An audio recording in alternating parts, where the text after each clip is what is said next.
Hey there, Scoundrels. This is your man Clash coming to you with a new video I'm calling the Scoundrel Roundup. I'm going to be going over some very unique, off-the-wall, interesting combinations of both Scoundrels, Bounty Hunters, and maybe some other factions.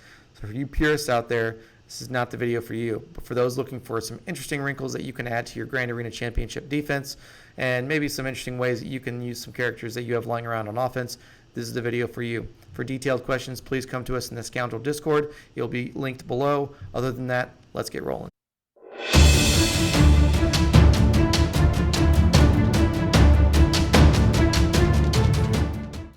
Alright, so as mentioned, this is going to be going over some very unique and interesting combinations of Scoundrel faction, which of course you all know I love. And as I mentioned before, this is not going to be for those that like their factions to be all the same in the Grand Arena defense that they use. So we're going to start with what I like to call Kira and the double taps. This is one that takes advantage of the extra attacks that happen on single characters, giving Kira bonus 15% turn meter. You can look through here, and if you see one that has a blue square around it, that's one that I'm trying to show you I recommend to be guarded. In the top one, you can see that's either Greedo or Kira. Only thing I'll call out between the top two is that Cat is a really, really good addition to your Kira lead, mainly because he's going to be giving her turn meter, but also he's going to be benefiting from the 60% bonus speed as a support under her leadership. All of these are going to be adding some really unique and interesting wrinkles on their own. Please feel free to read through all of the comments on the slides that I have attached in the description below. The next grouping I'm going to be calling Who's the Boss. This is different ways that you can add some other Scoundrels to your Boss lead that will provide some synergies that are a little bit sneakier than you might expect. The one that I like the most on top is with Nest in that lineup. She can be either fast or high tenacity / slow.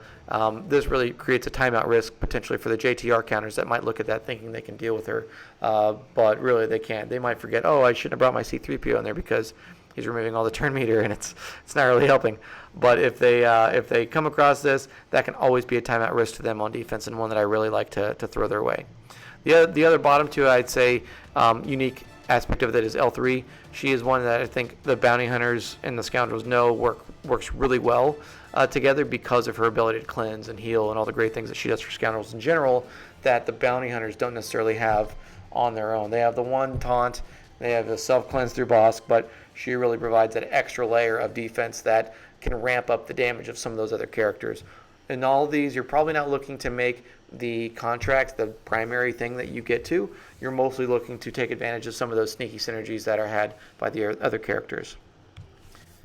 Next, we're going to be going into what I call Django the Insane. This is benefiting from, of course, his 30 speed bonus to all Scoundrels, but also to the tenacity that he's removing from the enemy team. So where you have areas to take advantage of debuffs, areas that you want to get people really up and running from a speed perspective, like I do enjoy with both Young Han and Young Lando. All of these are going to be offering some very tricky defensive setups that maybe your JTR or others, your traditional counters, won't necessarily work as well on. So if you haven't looked at some of the videos that I've done on Canderous, he's definitely one to look out for because he can do a lot of damage at gear 13, which is great. And the third one down, this has got its own name. This is actually called the Chain Gang Chewie, which we're going to have more information on later. But this is one that, with the right mods, the right setup, can actually take down a Darth Revan and Malak because of some of the crazy synergy. It does require a guarded Bosk, which I know is hard, but if you can do it, it is really, really impressive. Next one, we're going to be talking about the OP comps you need. These are all ones that I've used to counter meta or recently meta characters or teams. The top one I really like on defense. I think it's a staple, a mainstay of the Scoundrel community because of just how insanely good the synergy with Clone Wars Chewie's leadership is with Vandor Chewbacca. If you don't know about this, I've got videos on it that are in my history. Look up the Clone Wars Chewbacca videos that are out there. Truly an amazing synergy that was exposed earlier in the year that can take down so many things. But on defense, so many people underestimate what this can do and how quickly it can turn against them. One that I really highly recommend you do some more research on if you're interested in some cool defensive Scoundrel setups.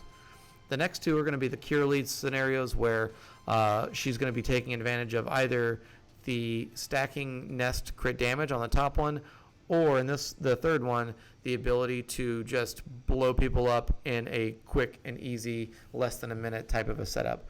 So Kira with L3, Vandor, Hermit Yoda, I've used that many times in the past to take down Jedi Knight Revan. It can be done. It's a little bit trickier now that Bastila Shan has the synergy with increased potency, but still doable. And if they don't have Bastila in the lineup, it's almost an easy auto because Nest will just start. There's no way they can take down everyone. There's too many revives. There's too many things going on. It's truly a brilliant comp if you're looking to take down JKR or others in that same category. Last one. This is one I actually use in my current setup to counter Darth Revan. It has to be the very specific vanilla Darth Revan, Malak, Bastila Shan Fallen, Sith Trooper, and HK-47. Any other combinations that can get a little bit wonky because you've got some turn meter that you've got to turn order that you've got to take into consideration. But the vanilla is very good. It just requires a lot of gear and a lot of good mods and a lot of patience to learn how the mechanics go. But it is a fun and very interesting one. If you want to, you can go back in my channel history and see various videos on that one. All right, so the last slide we're going to look at here is going to be going into the ones that are in the works. I'm not going to go into the details of each and every one of these because they are still being piloted and test-driven right now, but there is some really good promise to all of these, and ones that, again, if you're looking for ways to either add that fifth that you weren't sure of for the Karth team, potentially look for some very interesting ways to do well both in a grand arena or in the Geo territory battles. The top one's pretty interesting as well. So I highly suggest you dig into these and, again, ask questions on the Discord if you'd like. Lastly, I want to say thank you to my patrons, Ramus, The Hod, Ape Chain, Captain P, Chronic Rain, Jarrett, Go Cubs, Italian Stallion, and What the Fox. You guys are great. If you are interested in learning more about that, please feel free to visit me on the Discord or click one of the links in the description below as well. Other than that, I hope you've enjoyed this video, and I will see you in the holotables.